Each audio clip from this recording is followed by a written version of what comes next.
जब घर में दो बच्चे होते हैं, दोनों बच्चों को आप प्रॉपरली खाना खिला देते हैं और थोड़ी देर बाद उसमें से एक बच्चा फिर मांगने आ जाता है, बार बार मांगता है, मम्मा कुछ दे दो, तो क्या रिएक्शन रहता है आपका? कितना खाते हो? अभी तो सब कुछ खिलाया, फिर मांगने आ गए, अभी जाओ यहाँ से। तो वहीं दूसरा बच्चा संकोच में नहीं खाता है या कम खाता है, तो उसको आप खुद खिलाने जाते हैं बार बार।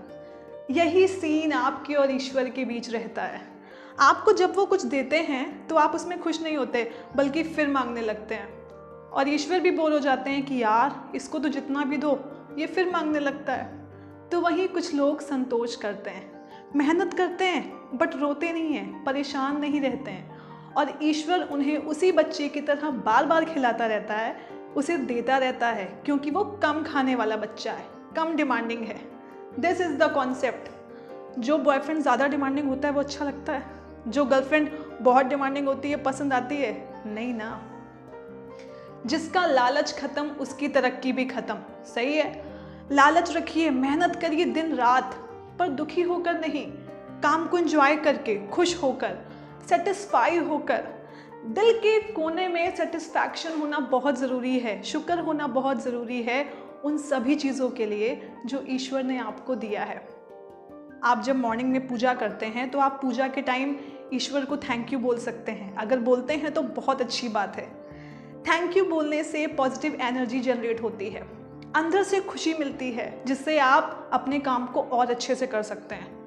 बट थैंक यू बोलना याद नहीं रहता है। ईश्वर ने जो भी कुछ आपको दिया है वो शायद गलती से दे दिया है, आपको नहीं चाहिए था, आई थिंक, हाँ मुझे दे दो। और कहीं ना कहीं यही रीज़न है कि लोग ज़्यादातर खुश नहीं रहते, क्योंकि उनमें संतोष नहीं रहता।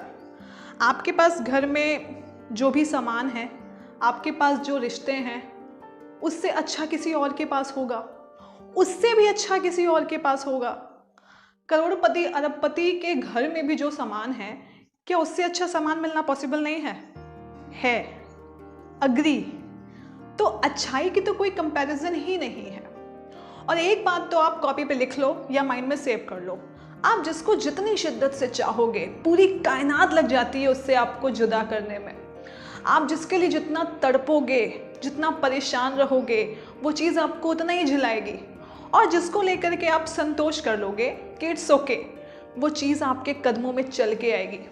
रियल एग्जाम्पल दूँ, आप जब फ़ोन को साथ में लेकर के बैठे रहते हैं और किसी की कॉल का बेसब्री से इंतज़ार कर रहे होते हैं, मजाल है उसकी कॉल आ जाए, लेकिन आप जब नीचे वाले कमरे में होते हैं और फ़ोन आपका ऊपर वाले कमरे में रहता है, तब जा कर के देखो 30 मिस्ड कॉल्स पड़ी रहती है।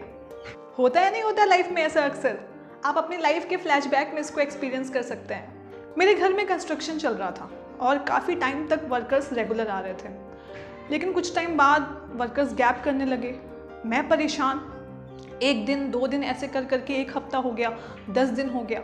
मैं जितना परेशान रहूं वो उतना ना आए, क्योंकि मैं अपनी देखरेख में घर बनवा रही थी और मैं चाह रही थी कि मैं फटाफट बनवा के निपटूं। फिर एक दिन मैंने सोचा कि हो सकता है उनकी कोई प्रॉब्लम हो, कुछ दिन बाद आएंगे वो, 1 महीने बाद घर बन के कंप्लीट होगा, 2 महीने बाद घर बन के कंप्लीट होगा, हो जाएगा ना, इट्स ओके। और जिस दिन मैं ये सोचती थी उसी दिन से वर्कर्स वापस काम पे आना स्टार्ट हो जाते थे। ये बात सुनी होगी आपने, जब रिजल्ट्स की उम्मीद ना हो तभी रिजल्ट्स अच्छे आते हैं। जब तक आप रोते रहते हैं तब तक आपको कुछ नहीं मिलने वाला है, मिलेगा तभी जब आपका ध्यान वहाँ नहीं होगा। ये यूनिवर्सल ट्रुथ है। रिजल्ट्स की चिंता मत करिए।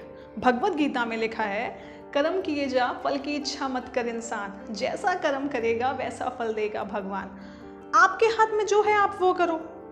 आपके हाथ में है कि आप अपने काम में मेहनत करिए। आप अपने काम की एनालिसिस कर सकते हैं, उसमें क्या चेंजेस की रिक्वायरमेंट है, उसमें क्या इम्प्रूवमेंट किया जा सकता है, मार्केट में न्यू ट्रेंड क्या चल रहा है, पब्लिक में अपने प्रोडक्ट के लिए, अपनी सर्विस के लिए कैसे इंटरेस्ट बढ़ाएं, ये सारा कुछ आप करो। अब ये सारा कुछ करने के बाद आपको आउटकम क्या मिलेगा ये आपके हाथ में नहीं है। बट होता यही है, हम जब काम करते हैं तो अपने काम के अकॉर्डिंग रिजल्ट की बैलेंस शीट बनाते जाते हैं।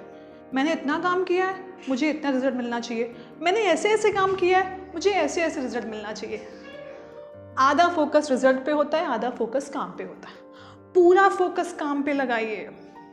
फिर जब रिजल्ट आएगा कभी तो देख लेंगे।